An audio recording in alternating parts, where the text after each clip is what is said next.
Thank you.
ततो जायामि नष्टप्रायेषु अपद्रेषु नित्यं भागवत सेवया भागवते उत्तम श्लोके भक्ति भवति कृष्णाय वासुदेवाय देवकी नंदनाय च नंदगोपकुमाराय गोविंदाय नमो नमः। चर्चा करेंगे श्रीमद् भागवतम पुराण स्कंद 2 अध्याय 4 श्लोक संख्या नंबर 12 2, 4, 12। श्री शुकवाच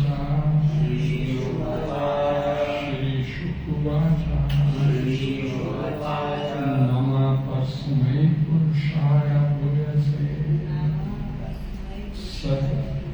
सद्भव सतान्तो दलीया गृहीत शक्ति कृताया देहिना अन्ते भवाय अनुपलक्ष्य वर्तमाने। शब्द श्री शुकवाच श्री शुकदेव गोस्वामी नवाय नमस्कार तस्मै परम पुरुषाय भगवान को भूले से परम पूर्ण सद्भाव उद्भवा भौतिक जगत की सृष्टि स्थान इसका पालन पोषण निरोध तथा इसका संघार समेटा जाना लीलाओं से ग्रही स्वीकार किया शक्ति कृत आया 3 गुण देही नाम समस्त देहधारी होगा अंतःकरण में निवास करना अनुपलक्ष्य अचिंतनीय वर्तमाने ऐसी गति। शुकदेव गोस्वामी ने कहा मैं उन पूर्ण पुरुषोत्तम भगवान को सादर नमस्कार करता। तो भौतिक जगत की सृष्टि प्रकृति के 3 गुणों को स्वीकार वे प्रत्येक शरीर के भीतर निवास करने वाले परम पूर्ण है और उनकी गतियां अचिंतनीय है। हरे कृष्णा हरे कृष्णा। शुकदेव गोस्वामी ने कहा मैं पूर्ण पुरुषोत्तम भगवान सादर नमस्कार करता हूँ जो भौतिक जगत की सृष्टि के लिए प्रकृति के 3 गुणों को स्वीकार करते हैं। प्रत्येक शरीर के भीतर निवास करने वाले परम पूर्ण है और उनकी गतियां अचिंतनीय है। तात्पर्य पॉइंट के जगत कुरुक्षेत्र आदि वाला सरल स्पष्ट ध्यान से पढ़िएगा सुनिएगा। ये भौतिक जगत सत्व रजो तथा तमो गुण की अभिव्यक्ति है और इस जगत की सृष्टि पालन तथा संहार ब्रह्मा जी विष्णु तथा शिव इन 3 प्रमुख रूपों से विचार। विष्णु के रूप में वे भौतिक रूप से सज्जित प्रत्येक जीव में प्रवेश कर जाते हैं। गर्भदक्षाई विष्णु के रूप में वे प्रत्येक ब्रह्मांड में प्रवेश करते हैं और क्षीरोदक्षाई विष्णु के रूप में वे प्रत्येक जीव के शरीर में प्रवेश करते हैं। समस्त विष्णु तत्वों के उद्गम होने के कारण भगवान श्री कृष्ण को यहाँ और कुमार या पुरुषोत्तम के रूप में संबोधित किया गया है। जैसा कि भगवद गीता 15 में वर्णन आया है वे परम पूर्ण है आदर सारे पुरुष उनके अंश। भक्ति योगी वे एकमात्र विधि है जिससे कोई उन्हें जानने में सक्षम हो सकता है। क्योंकि ज्ञानी तथा योगी भगवान की अनुभूति नहीं करता अतः वे अनुपलक्ष्य वर्तमान या अचिंतनीय गति या भक्ति योग वाले भगवान कहलाते हैं। हरे कृष्ण। हरे कृष्ण। ओम अज्ञानतिमिरन्दस्य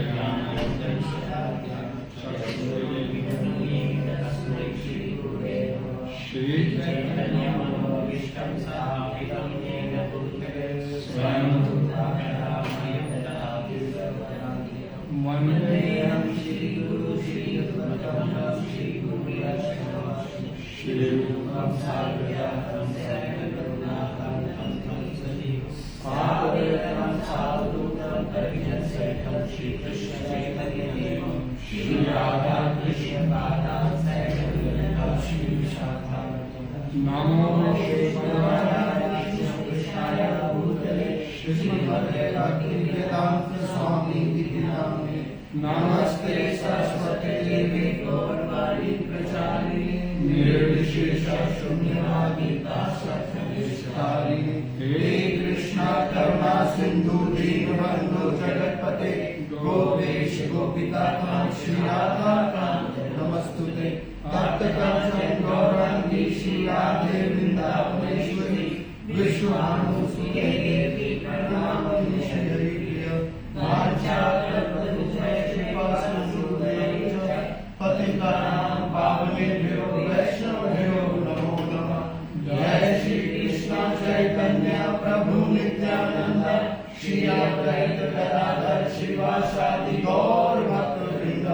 हरे कृष्णा कृष्णा कृष्णा हरे हरे हरे राम राम राम हरे हरे। की जय जय। ये भौतिक जगत सतो रजो तथा तमो गुणों की अभिव्यक्ति है और ये जगत की सृष्टि पालन तथा संहार ब्रह्मा जी विष्णु तथा शंकर इन तीन प्रमुख रूपों को स्वीकार। ये भौतिक ब्रह्मांड जिसमें हम बैठे हैं ये मायावी है और ये तीन गुणों का सुमेल। माया किसे बोलते हैं? तीन गुणों के सुमेल सत्वगुण रजोगुण तमोगुण के मेल को माया बोलते हैं। और पाजी लिखते हैं कि ये भौतिक जगत माया की अभिव्यक्ति है और इस जगत की सृष्टि पालन तथा संहार के लिए ब्रह्मा जी विष्णु व शंकर इन तीन प्रमुख रूपों को स्वीकार कर गुणावतार बोला जाता है। और भगवान इसमें यह वर्णन किया गया कि कान्हा अर्णव जल में बैठे भगवान विष्णु लेटे हैं और उनके श्वास लेने और छोड़ने उनके रोम रोम से अनंत ब्रह्मांडों की उत्पत्ति, अनंत ब्रह्मांडों और कारणों दक्षाई विष्णु जिनके रोम रोम से उत्पत्ति होती ब्रह्मांडों और फिर वो जो ब्रह्मांड उत्पन्न होते हैं उनके रोम रोम से प्रत्येक ब्रह्मांड में गर्भोदक्षाई विष्णु दूसरे पुरुष अवतार भगवान श्री कृष्ण का विस्तार। गर्भोदक्षाई विष्णु प्रत्येक ब्रह्मांड में प्रवेश कर जाते और वे तीसरे पुरुष अवतार क्षीरोदक्षाई विष्णु प्रत्येक ब्रह्मांड के कण कण में जन जन के हृदय में प्रवेश कर। और जब भगवान क्षीरोदक्षाई विष्णु कण कण में व्याप्त होते हैं जन जन के हृदय में प्राप्त, ये सृष्टि सजीव हो उठती है, एक्टिव हो जाती है पूरी सृष्टि। समस्त विष्णु तत्वों के उद्गम होने के कारण तीनों लोग विष्णु तत्व कारणोदक्षाई विष्णु, गर्भोदक्षाई विष्णु, क्षीरोदक्षाई विष्णु, तीनों के उद्गम होने के कारण भगवान श्री कृष्ण को यहाँ पुरुषोत्तम के रूप में संबोधित किया, जैसा कि भगवद गीता के 15वें अध्याय के 18वें श्लोक पुरुषोत्तम योग में यहाँ पर इसका वर्णन। वे परम पूर्ण है, अतः सारे पुरुष उनके अंश, सारे जो तीनों पुरुष अवतार, कारणोदक्षाई विष्णु, गर्भोदक्षाई विष्णु, क्षीरोदक्षाई विष्णु, भगवान श्री कृष्ण की आगे विस्तार है, उन्हीं के अंश है। और जब क्षीरोदक्षाई विष्णु सृष्टि के कण कण में जन जन के हृदय में विराजमान हो जाते, तो फिर भगवान अपने आप को फिर मल्टीप्लाई करते, गुना अवतार से बोलते। ये बोला गया कि 3 गुणों की अभिव्यक्ति है। तो ब्रह्मा ही रजोगुण का अधिष्ठाता, भगवान विष्णु सत्वगुण के अधिष्ठाता और भोले शंकर तमोगुण के अधिष्ठाता। हमने सुखदेव गोस्वामी से पहले बताया।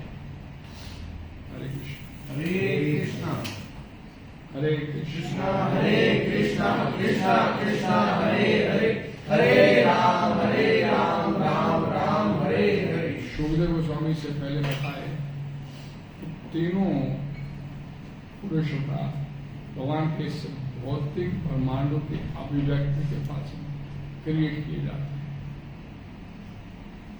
अदरवाइज इनका कोई काम नहीं। तीनों पुरुष अवतार हैं, ये भौतिक ब्रह्मांडों की उत्पत्ति के लिए, इनको चलाने के लिए, इनकी उत्पत्ति के लिए और पूरे एक सिस्टम से कंप्लीट साइंस, ये सारा काम पूरे सुचारू ढंग से चलता है। और सुखदेव गोस्वामी, इससे पहले हम पढ़े कि जो इन 3 पुरुष अवतारों के बारे में जान लेता है, तो वो वास्तव में भवबंधन से निकलने का अधिकारी है, मात्र इन 3 पुरुष अवतारों को जानने को, जानकारी प्राप्त करना। असंख्य आध्यात्मिक लोग हैं, ये जो भौतिक ब्रह्मांड है ये 1/4 है, 3/4 आध्यात्मिक जगत है। असंख्य वैकुंठ धाम है, लेकिन एक धाम गोलोक धाम वृंदावन भगवान श्री कृष्ण से विराजमान। अदरवाइज जितने असंख्य वैकुंठ धाम है, भगवान अपने विस्तार, कोई संकर्षण कहीं पे प्रधान है, कहीं पे नारायण प्रधान है, कहीं पे वासुदेव प्रधान है, कहीं पे प्रद्युम्न, भगवान के अपने जो विस्तार है वो सब अलग अलग वैकुंठों में। और इस को जानने मात्र से जीवात्मा का कल्याण हो जाता है। लेकिन इसको जाना कैसे जाता है, यहाँ प्रभुपाद जी लिखे कि भक्ति योगी वह एकमात्र विधि है जिससे कोई उन्हें जानने में सक्षम हो सकता है, और कोई रास्ता नहीं है। इससे पहले भगवद गीता में भगवान बता चुके हैं कि मेरे को जानना चाहते हैं, मेरे को समझना चाहते हैं, तो एकमात्र रास्ता है भक्त्या माम विजाना, क्या माने तत्व माम तत्वता ज्ञात्वा विश्वे तथा। भगवान स्वयं बोलते हैं इस बात को कि केवल और केवल एकमात्र भक्ति ही, भक्ति योगी एकमात्र ऐसा साधन है जिसके माध्यम से मेरे को जाना जा सकता है। ना केवल जाना जा सकता है, मेरे को देखा जा सकता है, मेरे को प्राप्त किया जा सकता है। लेकिन वो साधन है एकमात्र होती है। भगवान श्री कृष्ण तथा उनके सम्मांश जो अपना विस्तार करते, जो अपना वर्णन कर रहे हैं, इन्हें प्रभुपाद जी बोलते ना तो कोई मनोधर्म से इन्हें कोई समझ सकता है। अपने मन में कोई धर्म की व्याख्या कर ली, मेरे हिसाब से तो ऐसे ठीक है। हम अक्सर लोग बोलते हैं कि में कोई कर्म कांड है, जैसे श्राद्ध है, भाई किसी भूखे को खिला लो, पंडितों को क्या खिलाने का है, ऐसा हम अपने मन से सोच लेते हैं कि ये पंडितों फेंक ये मंदिर में जाओ फेंका, जो भूखे को खिला दो, किसी गरीब व्यक्ति को खिला दो, वही काम वही लाभ हो। नहीं, ऐसा नहीं। जो वेदों में हमारे सनातन धर्म में जो कर्म कांड बताए, उसकी पालना करने आपको वो जो गति आप चाहते वो प्राप्त हो। अपने मनोधर्म से कुछ काम नहीं चलेगा। तो जहां बोला कि भगवान को समझना तो किसी भी प्रकार के मनोधर्म से नहीं आप समझ, ना मनोधर्म से समझ सकते हैं, ना अभक्त कोई समझ सकता है। अभक्त भक्त बनेंगे तो भगवान को समझा जा सकता है। भक्त नहीं है तो भगवान को समझना अपने बुद्धि से बाहर नेक्स्ट टू इम्पॉसिबल, हम नहीं समझ सकते भगवान। यदि कोई व्यक्ति भगवान को समझना चाहता है तो उसे एक शुद्ध भक्त के पथ प्रदर्शन, मार्ग निर्देशन, भक्ति से विकास करनी चाहिए। अदरवाइज और कोई रास्ता नहीं भगवान को समझने। क्या बोला कि अगर ये विधि नहीं अपनाते, भगवान को जानना है तो किसी प्योर डिवोटी की शरण में जाए बिना, अगर नहीं जाते तो ये जो भगवत तत्व है ये सदैव आपसे दूर रहेगा, छिपा रहेगा। आप उस तक आपकी अप्रोच नहीं हो सकती, भगवान तक अप्रोच नहीं हो सकती। भगवद गीता के 7वें अध्याय के 25वें श्लोक में भगवान बोलते हैं, नाहम प्रकाशा सर्वस्य, मैं सभी के सामने अपने को प्रकट भी नहीं करता।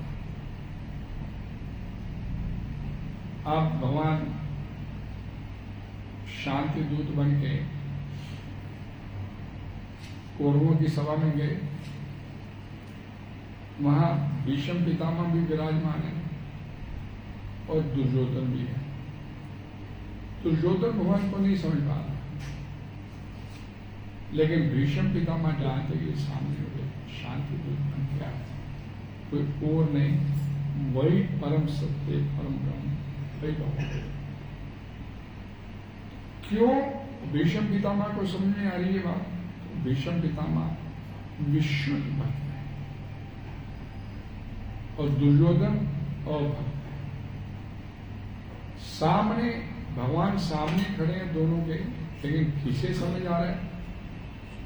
सिर्फ भीष्म पितामह या महात्मा विदुर, दोनों विशुद्ध भक्त।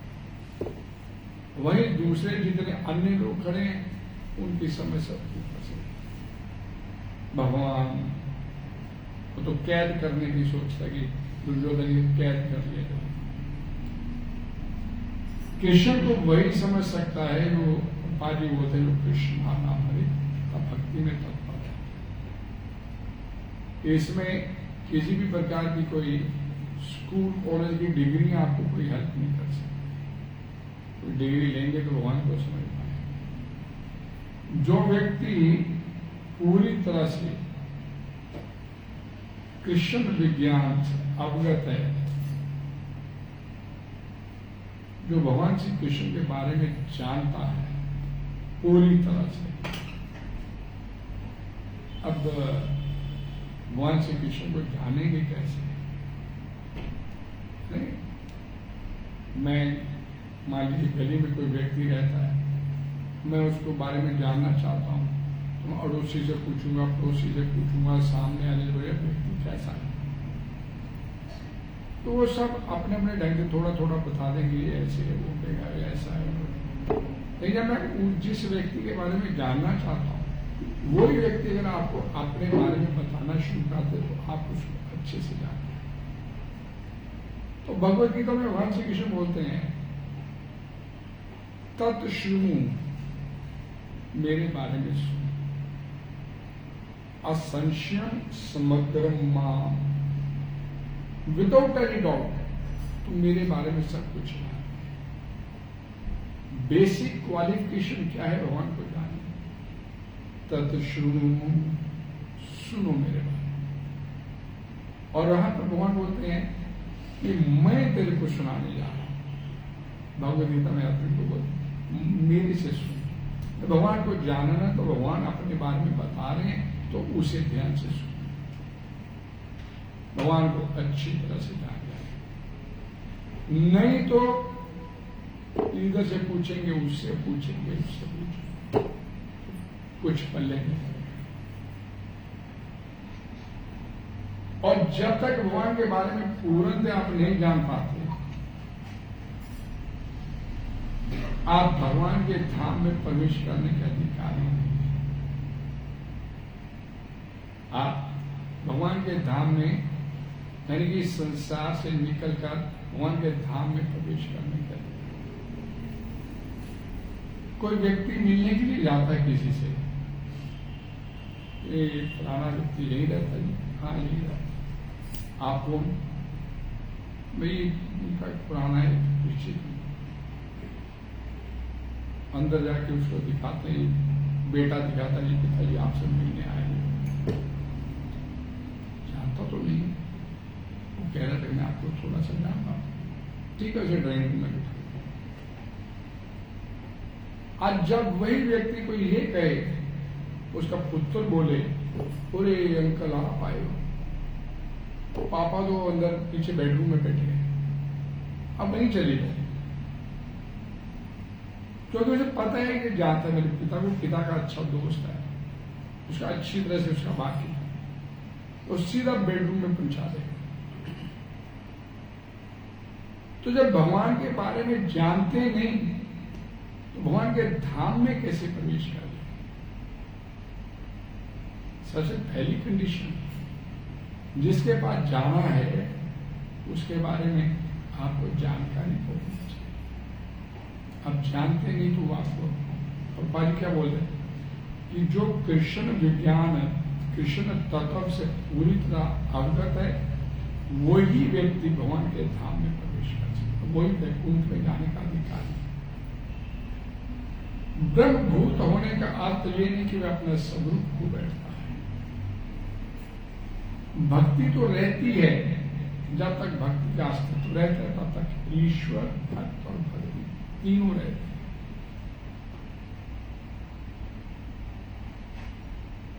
एक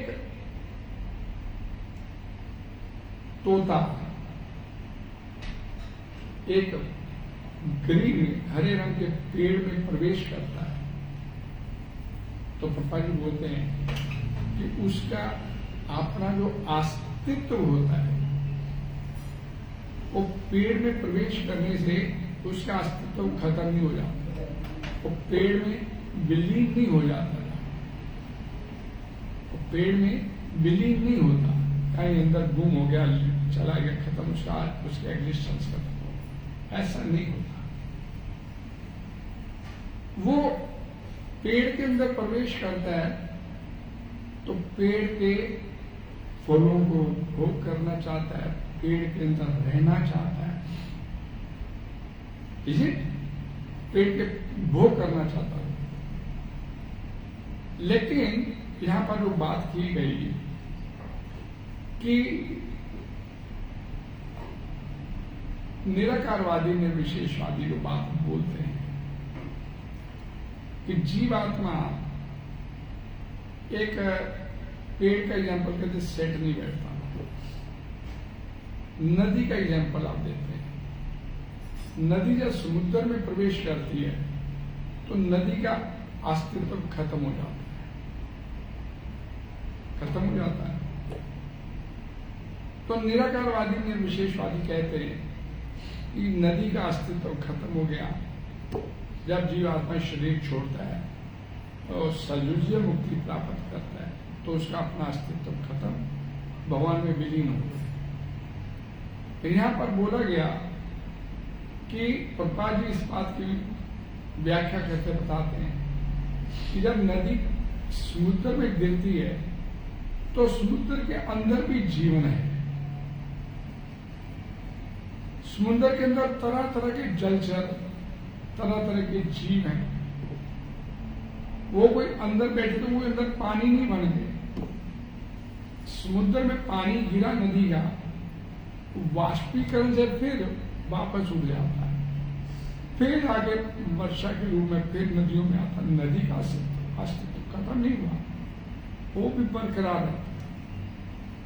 तो जब जीव आत्मा सजुज्य मुक्ति प्राप्त करता है, इसे हम पढ़ते हैं भगवान श्री कृष्ण ने शिशुपाल का वध किया तो उसकी देह से एक ज्योति निकली और भगवान श्री कृष्ण के चरणों में आके विलीन हो गए। अब शिशुपाल प्रभुपाद जी लिखते हैं कि ये सजुज्य मुक्ति को प्राप्त नहीं हुआ।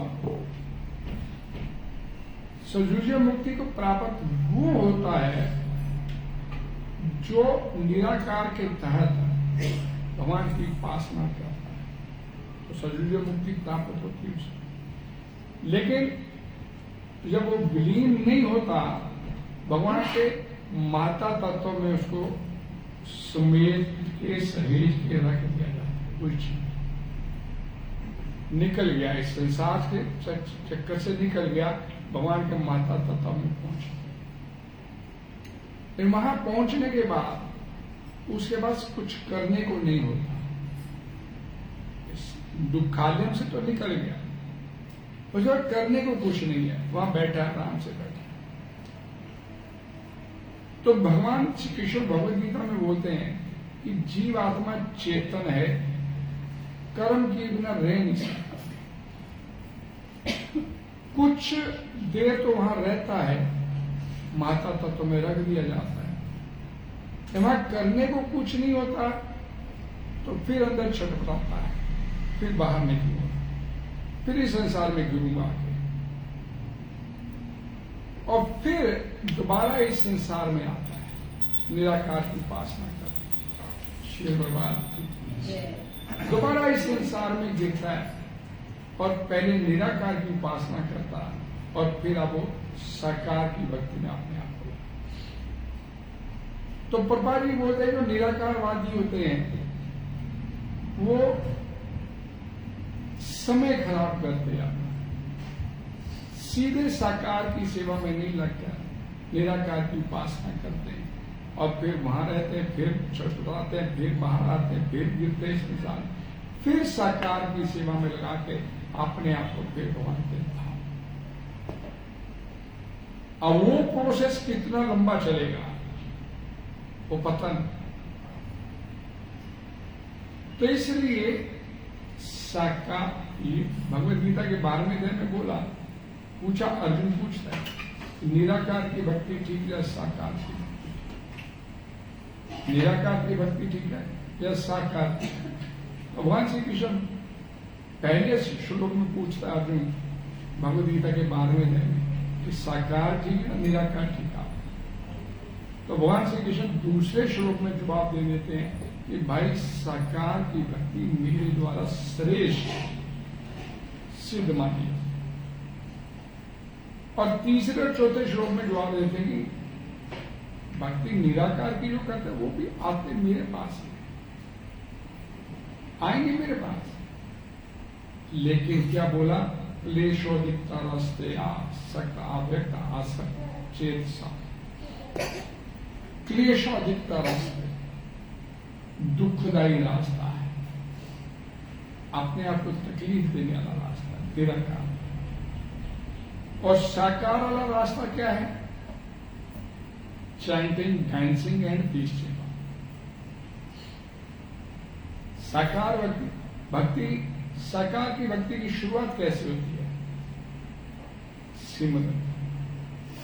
हरे कृष्ण हरे कृष्ण कृष्ण कृष्ण हरे हरे, हरे राम राम राम हरे हरे। उसका सिमरन करने से एक व्यक्ति का, एक पर्सनैलिटी का सिमरन करने से उसकी भक्ति शुरू हो जाती है। जहां बोला गया हरे कृष्णा, शुद्ध भक्त अपनी शुद्ध भक्ति के कारण भगवान के दिव्य गुणों तथा ऐश्वर्य को वास्तविक रूप में जान सकता है। भगवान है क्या? God is great. How great is God? कैसे महान है? तो वो भगवान की विशुद्ध साकार भक्ति के माध्यम से अच्छे से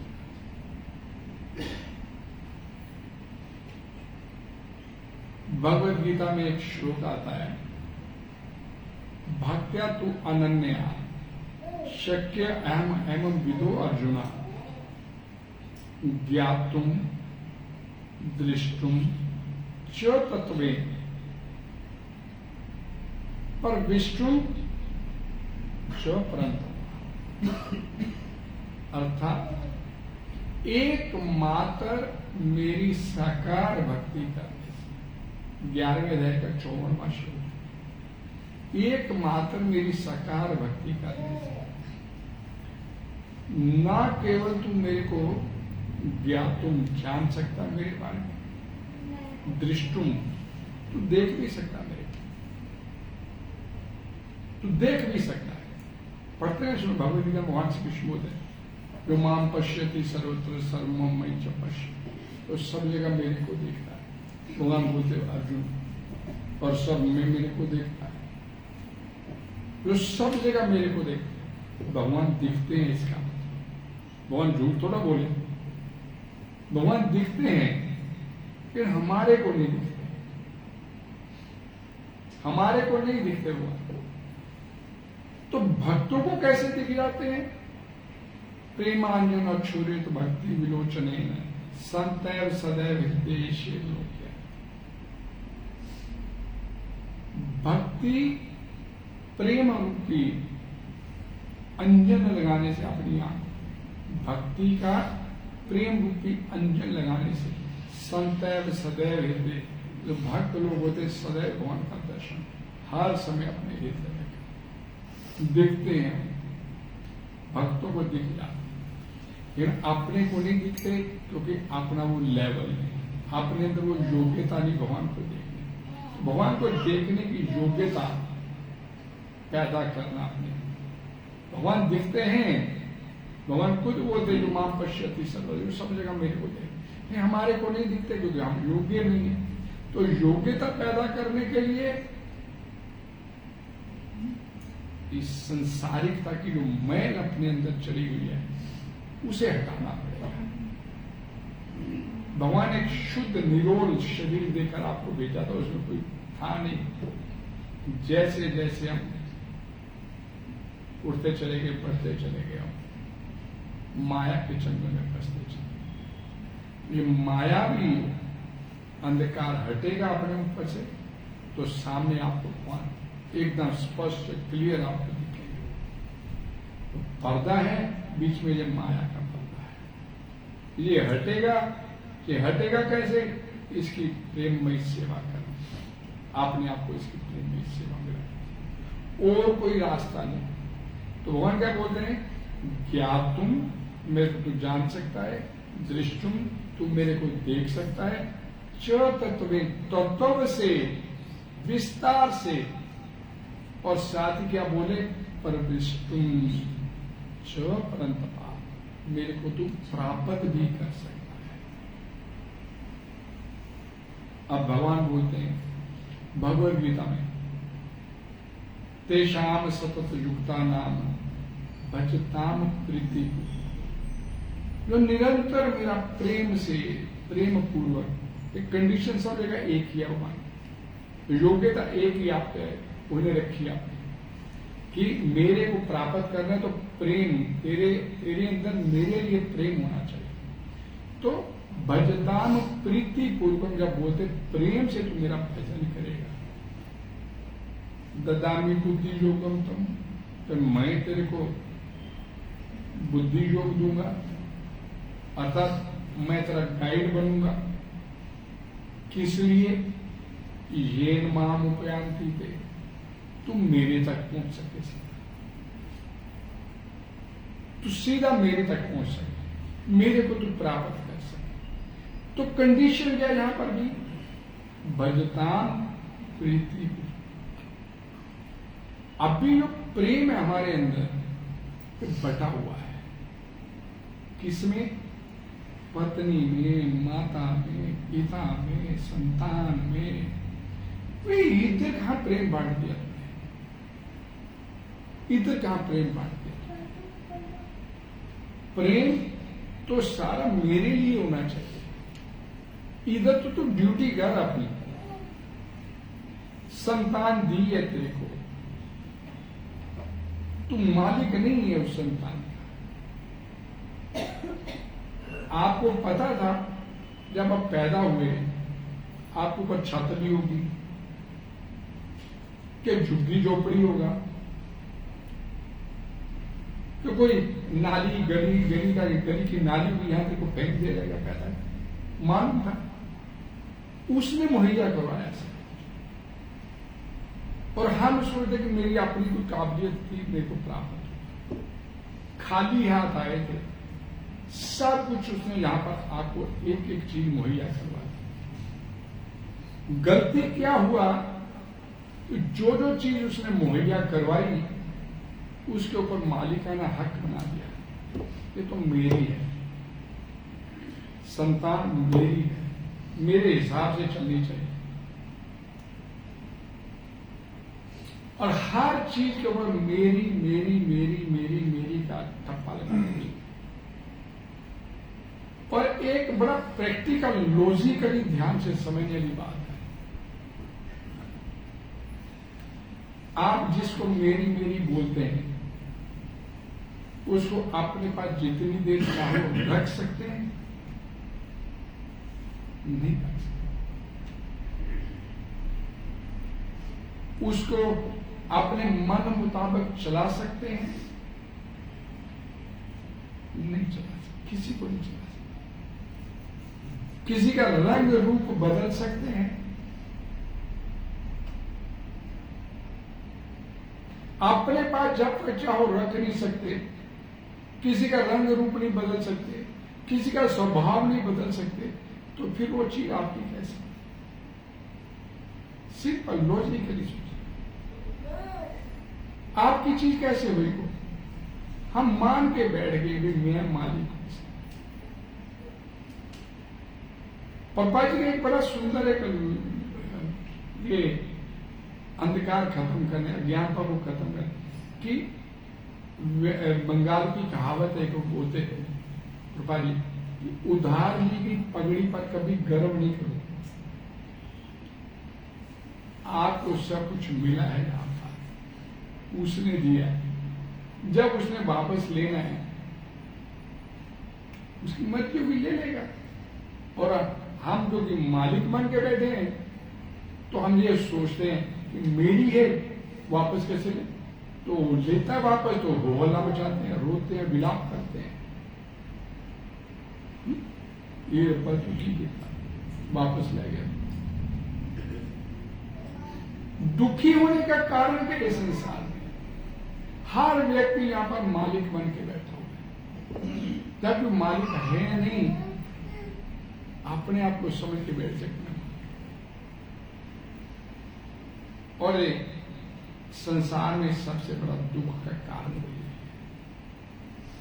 मालिक हैं उदास रहेंगे, सेवक बने रहेंगे आनंद में रहेंगे।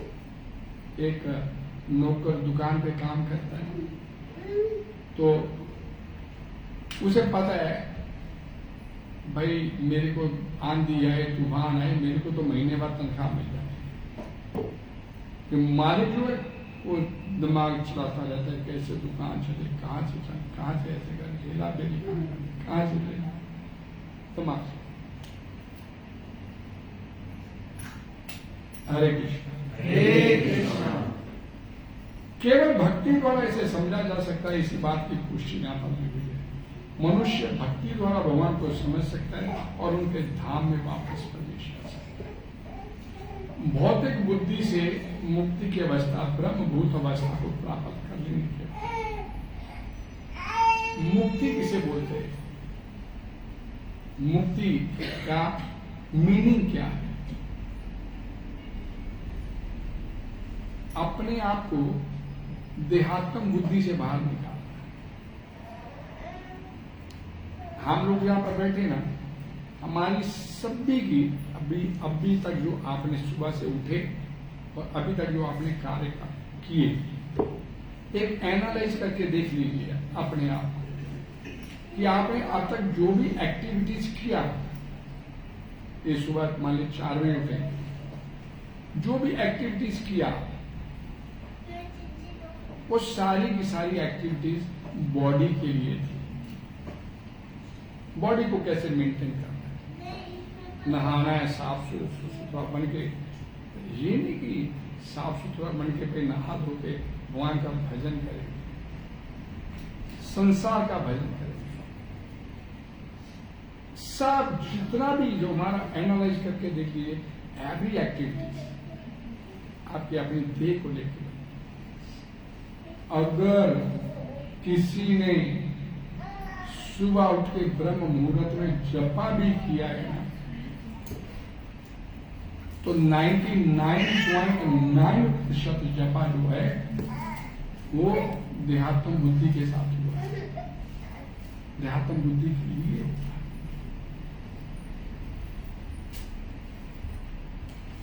है। ये सोच के नहीं किया जपा कि संसार से निकलना है, ये सोच के नहीं किया कि भाई संसार से निकल के भगवान के धाम वापस जाना है, ये सोच के किया सुबह उठते चलता अच्छा होता है, ठीक होता है, कुछ लाभ ही होगा, अच्छा ही होगा मेरे लिए, बेसिक बात है कुछ अच्छा होगा मेरे लिए। ये नहीं सोचा कि भाई मेरे को तो निकल के भगवान के धाम जाना है। मरने की बात सोचते ना तो अंदर से कांप जाते, मरना नहीं। और जो व्यक्ति विशुद्ध भक्ति करता है, 0.1% जो रह जाता है, वो भक्ति उत्पद्यन्ते पुंसाम शोक मोह भय महा, उसके अंदर से भय, किसी प्रकार का दुख और किसी प्रकार का मोह, ममता समाप्त हो जाए। उसके लिए भले दुनिया पूरी मर जाए, कोई फर्क नहीं पड़ता। फिर पत्नी मर गई, कोई बात नहीं, जाना ही। और पिता मर गया, जाना ही, सबने जाना। वो विलाप नहीं करेगा, तो रोएगा नहीं। यहां तो अपनी ध्यात्म बुद्धि में बैठे इस संसार। थोड़ा सा बिजनेस में लॉस हो गया तो प्रॉब्लम है। तो ये जो स्थिति है हमारी, ये भुवन स्थिति नहीं है कि हम अपने आप को ये सोच के बैठे निकलेंगे यहां से।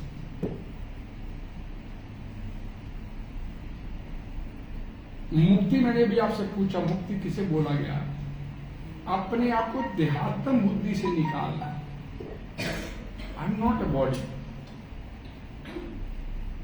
जब मैं बॉडी नहीं हूं, शरीर नहीं हूं, आप एक ध्यान से सोचिएगा, तब आप अपने आप को ये मान के चलेंगे, आई एम नॉट बॉडी,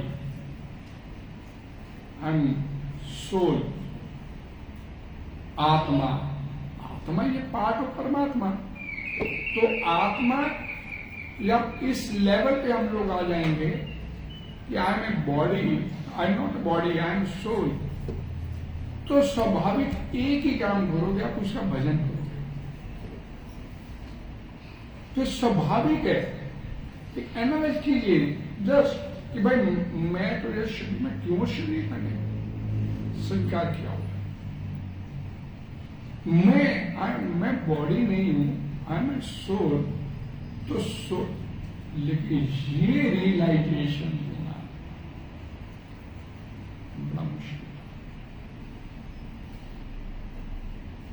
एक झटके में नहीं मिले, ऐसा बोला जाता है, एक झटके में भी हो जाती है। नारद जब अपने पिछले जन्म की कथा सुनाते हैं, दासी पुत्र थे, 5 साल का बालक था, तो संत महात्मा उसके आश्रम में आए, उनसे बैठ के भगवान श्री कृष्ण के बारे में कथाएं सुनते। कथाएं सुनते सुनते सुनते सुनते और साथ में उन संत महात्माओं का जूठन खाकर, वो जो बच जाता था उसको खाकर उसको 2 लाभ हुए। पहला लाभ क्या हुआ कि मैं उन व्यक्तियों की, संत महात्माओं की जूठन खाने से, देखिए घर को भोग लगाते हैं तो प्रसाद हो जाता है, वही प्रसाद जब कोई संत महात्मा खाता है और अपना कोई जूठा, उसका संत महात्मा का जूठा कोई आगे कोई खाता है तो वो महाप्रसाद हो जाता है। तो महाप्रसाद खाने से वो दासी पुत्र जो था, 5 साल का बालक था, उसके पैर में शुभदेव गोस्वामी बताते कि उसके सारे पाप खत्म हो गए। इतने विशुद्ध हृदय से, मन से वो भगवान की कथाओं का श्रवण करता था। और जब भी उसने फ्री होना और संत महात्माओं के पास आके बैठ जाना, कोई कथा सुनाई, कोई कथा सुनाई, भाई ये काम रहेगा तेरा, करके आप और कोई कथा सुनाइए। इतना रुचि विकसित हो गया उस 5 साल के बालक का कि उसके सारे पाप विनष्ट हो गए और अब अंदर से उसको ये फील होने लगा कि मैंने ये जो भौतिक आवरण मीन ए बॉडी, अब वो सोल के लेवल पर आ गया कि मैंने बॉडी को एक्सेप्ट क्यों किया, मैं तो खान ने बॉडी धारण करके बैठा हूं। ये सोचने से, भगवान की कथाओं को सुनने से उसका मन इतना निर्मल होता चला गया, ये सोचने से, इस तरह से उसकी सोच बदलने से उसके अंदर के जो रजोगुण और तमोगुण थे वो सारे के सारे विलुप्त होते चले। जो भोगने की वृत्ति होती है हम लोगों की, ये भोगने को मिले, ये भी भोग मिले, ये खा लूं, ये बढ़िया पहलू, ये रहने को बढ़िया, ये सारे सारा उसका अंदर था, झाड़ू फिर गया उसके अंदर पूरी तरह से। सुनने से चैतन्य महाप्रभु शिक्षाश्रम बोलते हैं, तो सबसे पहला श्लोक क्या है?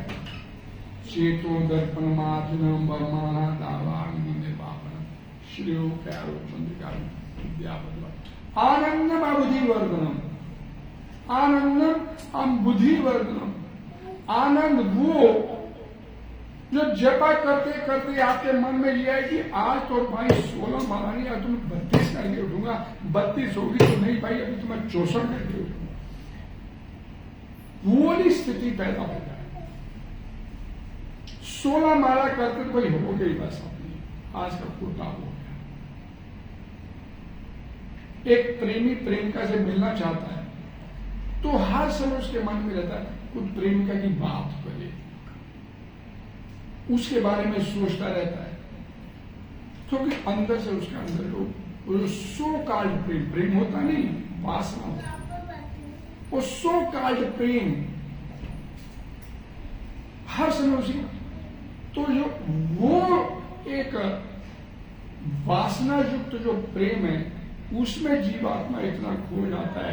तो लेकिन जब वो भगवान श्री कृष्ण की कथाओं में अपने आप को खो दे तो उसकी स्थिति क्या होती है? गौरांग बलुते पुलक हवे शरीरा, हरि हरि बोलते नयन बबे नीला, आंखों से अश्रुपात हर समय। जैसे जैसे जैसे जैसे कृष्ण कृष्ण करेगा तो आंखों से अश्रु आते। क्यों? क्योंकि अंदर से उसको वो रियलाइजेशन हो जाएगी कि यार मैं तो उससे बिछड़ा हूं, यहां तो मेरे को किसी से बिछड़ना ही नहीं, ये तो एक संबंध बना के बैठा हूं, मैं जुड़ के बैठा। मैं हमेशा एक लाइन बोलता हूं कि एक बच्चा स्कूल से लेट आ जाए, 10 मिनट लेट हो गए तो माता पिता रो रो के अपना बुरा हाल कर लेते हैं। उससे बिछड़े जन्म जन्मांतर हो गए, उसके लिए आज तक अपनी आंख से एक आंसू नहीं निकला। वो चिल्ला चिल्ला के आपको बोलता है जब तो माता था मैं ही तेरा माता, मैं ही तेरा पिता। और हम बोलते भी हैं माता पिता तुम मेरे, लेकिन माता पिता भूलने में है, उसे माना थोड़ा नहीं करना, वो स्थिति थोड़ा अपने अंदर आ। लेकिन कब आएगी? जैसे जैसे सुनते चले जाए। प्रभा जी बोलते जितना अधिक हो सके भगवान श्री कृष्ण के बारे में सुनो। सुनने से ही हृदय अंतस्थो ही बदलानी विदुनोति सुहृदता, उसकी रिस्पॉन्सिबिलिटी हो जाती है। फिर ये इतना मेरे से मेरे बारे में सुनता है, इसके अंदर के जो विकार है अवगुण है, हृदय अंतस्थो, हृदय के अंदर जितने भी विकार हैं, जितने भी अवगुण हैं, जितने भी दोष हैं, इस सारे के सारे खत्म करने की जिम्मेदारी कृष्ण अपने ऊपर ले लेते हैं। क्योंकि हम सक्षम नहीं है अपने अपने अंदर अपने अवगुणों को खत्म करने। हम तो थोड़ी देर बाद मिले तो चल भोग ले, खा ले, चल भोग। वो आपके अंदर से सारे खत्म करता चला। रियलाइजेशन है।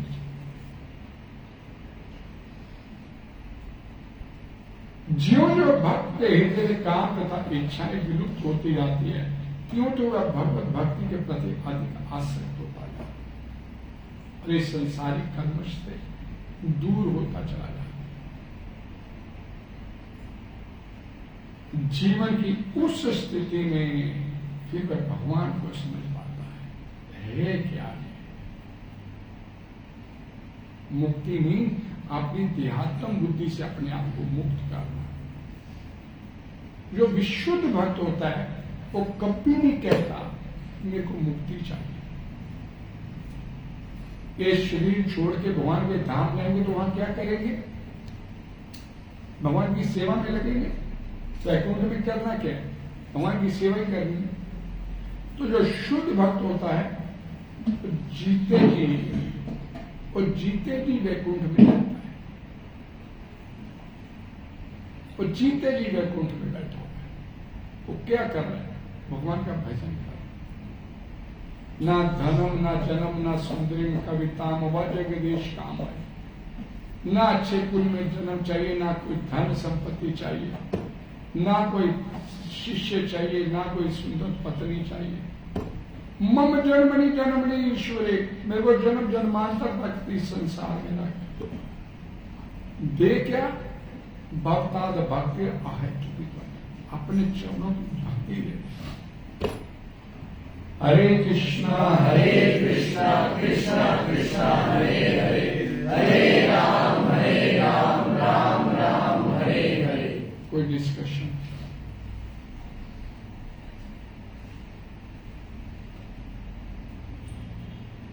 ऑनलाइन कोई सवाल?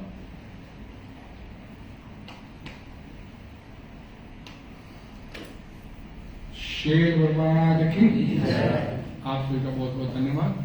एक सूचना है, कल बहुत बड़ा दिवस भक्तों के लिए, विशेष करके नरसिंह चतुर्थी, भगवान नरसिंह देव का अपीयरेंस डे।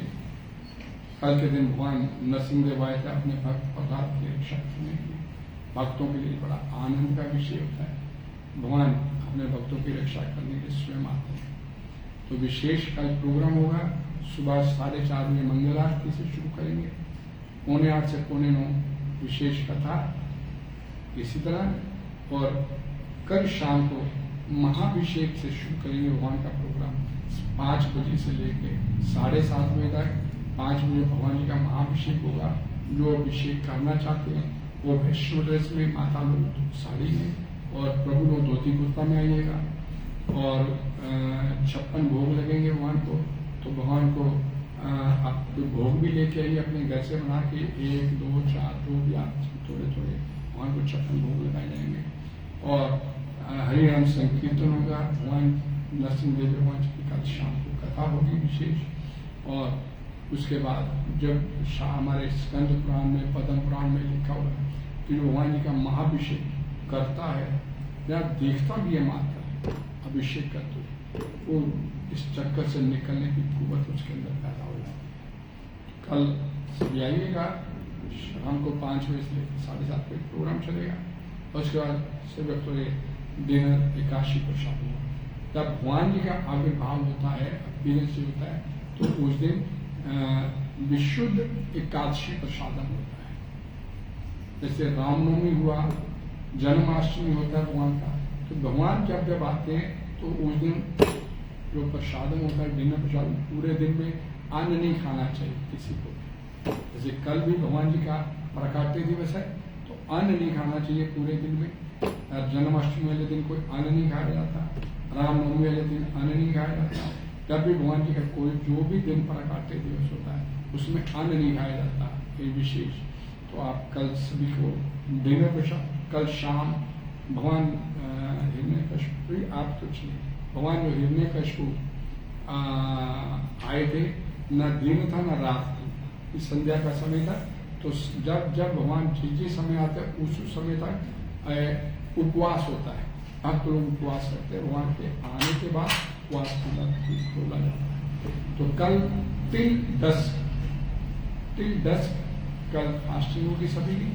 जो रखना चाहे भगवान की बड़ी कृपा मिलेगी, भगवान प्रसन्न होते हैं। और उसके बाद एकादशी प्रसादन ये ग्रहण किया जाएगा।